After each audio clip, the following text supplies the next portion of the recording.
Students, आज हम scientific management की सेकंड टेक्निक पढ़ेंगे, that is standardization and simplification of work. यहाँ पे हमें ये समझना है कि अकॉर्डिंग टू F.W. टेलर, उसका ये कहना था कि कोई भी जो प्रोडक्ट हो, कोई भी काम हो, उसमें एक स्टैंडर्डाइजेशन होना चाहिए। अभी स्टैंडर्डाइजेशन से मतलब क्या है, यहाँ पे हम देखते हैं। Scientific management always emphasizes on maintaining standards relating to every step of business operation. Standardization of output is possible if standards are maintained right from selection of tools, equipment, and machine to use. Maximize the output by keeping in mind the quality standard. Standardization does not mean only quality standard, but it refers to setting up standard for size, type, weight, measure and quality of product.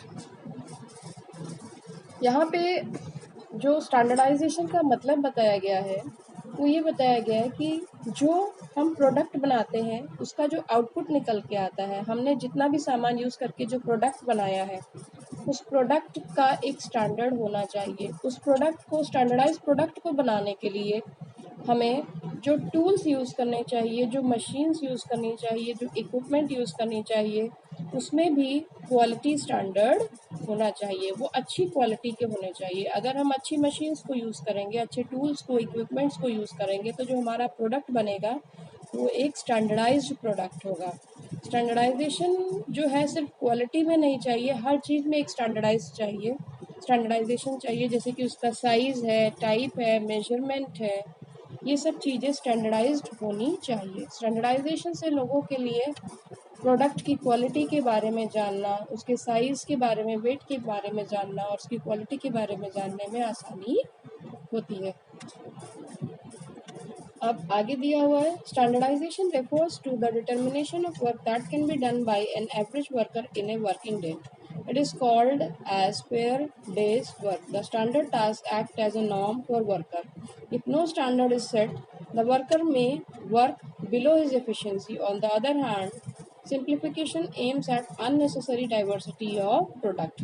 यहाँ पे एक worker के standard work की बात की गई है कि अगर स्टैंडर्डाइजेशन नहीं होता है तो क्या होगा, और स्टैंडर्डाइजेशन है तो क्या होगा। स्टैंडर्डाइजेशन के होने से क्या है, हमें ये पता चलता है कि कम से कम एक वर्कर को एक दिन में कितने घंटे काम करना चाहिए।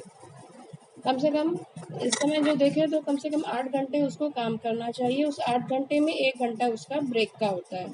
तो ये एक स्टैंडर्ड फिक्स हो रखा है, इतना हम एक्सपेक्ट करते हैं कि एक वर्कर इतने टाइम तक काम करे। लेकिन अगर if no standardization is set, अगर स्टैंडर्डाइजेशन ही नहीं है, कोई स्टैंडर्ड ही नहीं फिक्स है, तो क्या होगा। हो सकता है वर्कर कम टाइम के लिए करे लेकिन वो नोटिस में ना आए, अपनी एफिशिएंसी तक ना पहुँचे, और ऐसा भी हो सकता है वो बहुत ज़्यादा काम करे, उसकी कैपेसिटी बहुत ज़्यादा हो। तो हमें जो वर्कर है उसके भी काम में स्टैंडर्डाइजेशन लाना चाहिए। इसमें एक और चीज़ है, that is simplification of work. Simplification of work से मतलब है कि जो आपका प्रोडक्ट है उसमें जो अननेसेसरी डाइवर्सिटीज़ होती हैं उसको हटाना है। अननेसेसरी डाइवर्सिटी से मतलब है बहुत सारी जो वैरायटी होती है उसको हटा करके लेस कर देना चाहिए। इसको हम एग्जांपल दे करके अगर समझें स्टैंडर्डाइजेशन और सिंप्लीफिकेशन को, तो इसका एग्जांपल ये होगा कि हम शूज़ का एग्जांपल लेते हैं। आपने देखा होगा जो शूज़ हैं उनके ऊपर नंबर लिखा होता है। दुनिया में इतने सारे लोग हैं लेकिन सबके साइज़ के शूज़ नहीं बनते हैं। शूज़ जो है कुछ नंबर्स के बनते हैं, 1 नंबर, 2 नंबर, 3 नंबर, इस तरीके से 8 नंबर, 11 नंबर।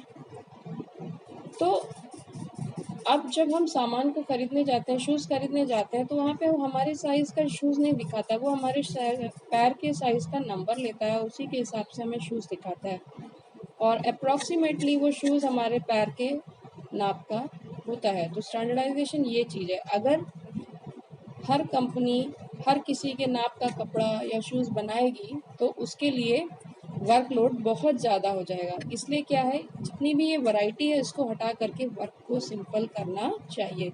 कुछ लिमिटेड प्रोडक्ट्स को बनाना चाहिए, वो भी स्टैंडर्ड साइज़ के, ताकि वो सबको आ जाए।